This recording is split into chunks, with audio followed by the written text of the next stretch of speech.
Hello and welcome. This is Tim Santoni with Background Screening Tips and Tech. Today we're talking about credit reports. They are not what you think. Credit reports seem like the most straightforward search that an employer might request, but they just simply aren't anymore. There's some common misconceptions that I want to go over. First, that they should be part of every background check. This is just not the case.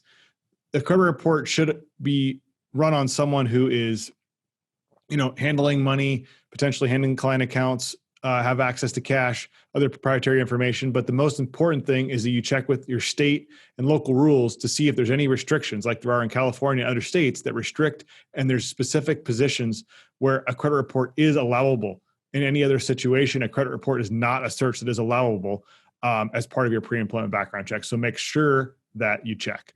Another misconception is that these credit reports for employment screening purposes include a score, a credit score, a FICO score. And that's just not the case. They're not allowed to include a score. So the ability to interpret, analyze, and make decisions based on a credit report without a score is something that needs to be a consideration if you're looking to adopt credit reports as part of your background screening package.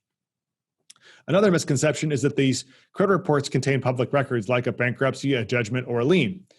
Well, those have been removed. So the credit report that you think may have a score and may have these information about a bankruptcy, judgment, lien, no longer there. So, be mindful of that.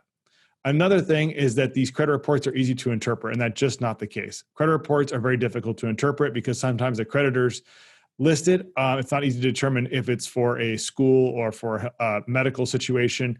You don't know if that's for, potentially a situation involving a spouse or former spouse. So there's definitely some education and some information that needs to be looked into a little bit deeper in order to interpret those reports.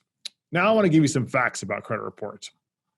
So credit reports that are run as part of a background check cannot and should not include a score. If it does, make sure you check with your provider because you're likely in violation of some sort of FCRA or state rule, and you don't want to have that. A credit report run on a potential tenant, on the other hand, can and should include a score. It's for a different purpose, but definitely a situation where a score is included. Credit reports run as part of a background or tenant are not going to impact the applicant or the potential tenant's credit score. They're soft hits. So people that say, don't run my credit because I don't want it to impact my score. That's just not the case. So make sure you're aware of that as you talk to applicants and deal with the situation involving credit reports and how they impact a credit score. If an applicant or a tenant has a credit freeze, this is where they've contacted the bureaus and they've frozen their credit to themselves and anyone out there, it will be impossible to pull a credit profile down on that applicant. The only way that this can happen is if the applicant or tenant removes the freeze, run the report, and then they put the freeze back on. So be mindful of that. That can come back. It's not that there's no record. It's just that it can't be pulled, and that's likely because there's a freeze in place. So ask the applicant or tenant, is there a freeze in place? And you can get that removed or, permanently removed temporarily, and then they can instate it after the credit report is pulled down. Now I want to give you some guidance as it relates to practical guidance on credit reports. Again, check with your state laws to see if there's any state or local or county rules that impact your ability to run credit reports as part of your background screening or tenant screening processes. Consult with your HR consultant or employment lawyer if you're not sure. And then if you're running those the credit report as part of your background check, get some information on how to interpret the scores, how to actually review, analyze, and ask pointed questions about what's on there. A lot of times applicants that are running will tell you, hey, this is because I had a medical problem, or I was in the hospital, or I got divorced. Understand how to accurately understand what's on the report versus what the applicant or tenant is telling you.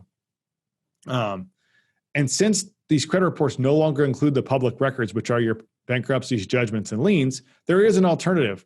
And you can run a bankruptcy, judgment, and lien search as a standalone search that's not part of the credit report, and you can still have access to that level of information. So if you're concerned about those kind of public records, or you have a compliance requirement, or you have a client requirement, or a master service requirement, look to your screening partner to run a standalone bankruptcy, judgment, and lien search so that you can get that information back that you would have normally received or expect to receive on a credit report. So thanks again for tuning into Background Screening Tips and Tech. Today we want to talk about some myths, some misconception, and give you some guidance about credit reports as it relates to background screening.